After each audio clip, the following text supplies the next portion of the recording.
Oklahoma lawmakers are about to go into a special session to fix an out-of-balance state budget.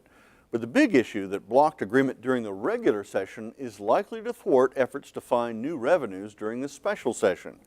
Raising taxes on the oil and gas industry is an issue that split along party lines and has divided the industry itself.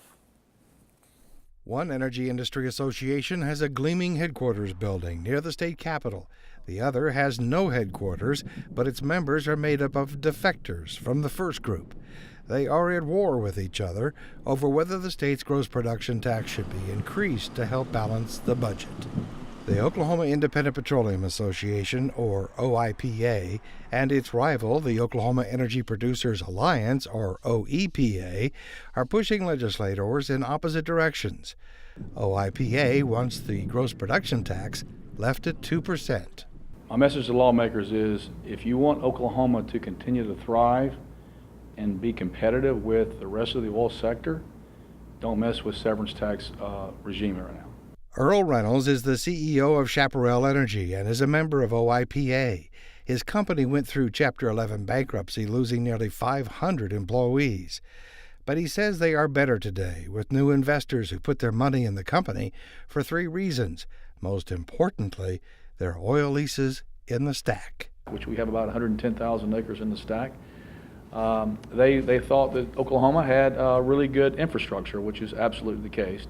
And then finally, they were very supportive of and comfortable with our overall, I would call our fiscal regime. In other words, the complexity of our fiscal regime and the fact that it was stable. Reynolds says his big fear over raising the gross production tax is that it will be more difficult to raise the money it takes to drill a well. Volatility has driven capital out of the business. In the past, you might have said, I want 15 to 20% of my portfolio in energy.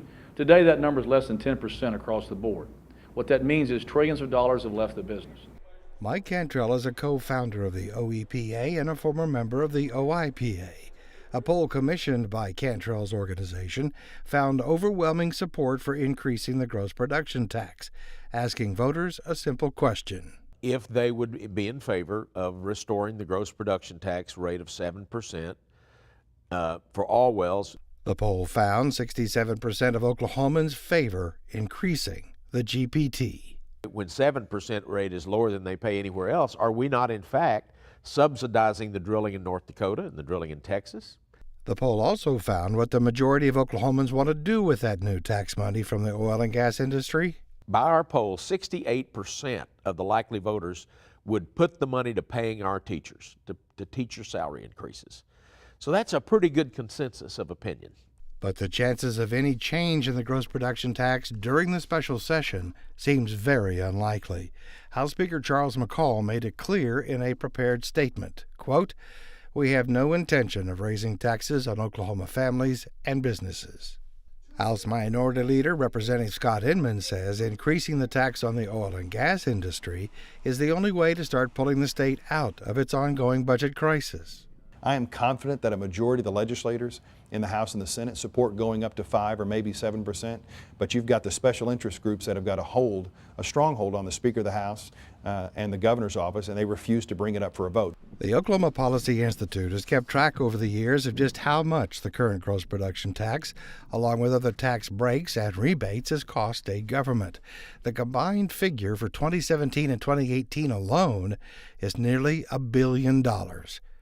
Oil producers in support of raising the severance tax on production argue it will not drive drilling out of the state. Where are they going to go? I mean, where are they going to get to world-class reserves like we've got in the STACK and the SCOOP?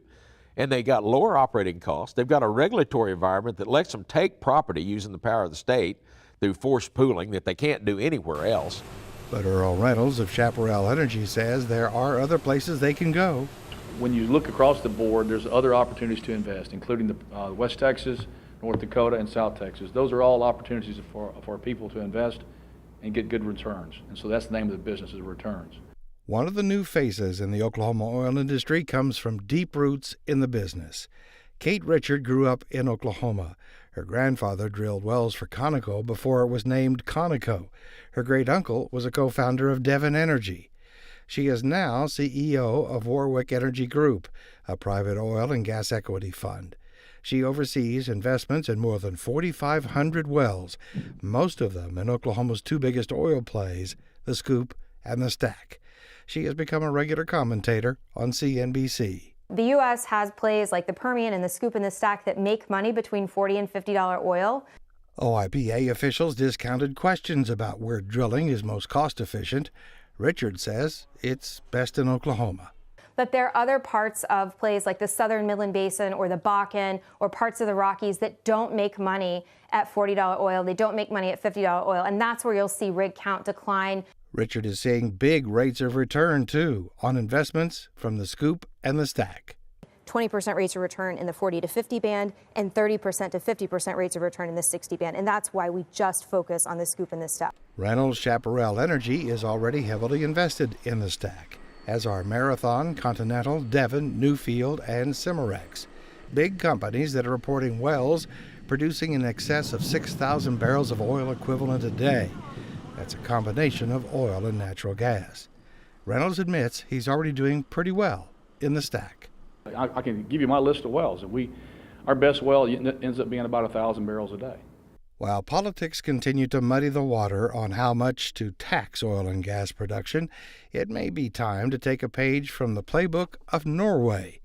That country has been diverting tax money from oil and gas into a special investment fund since 1966. That fund now totals $1 trillion.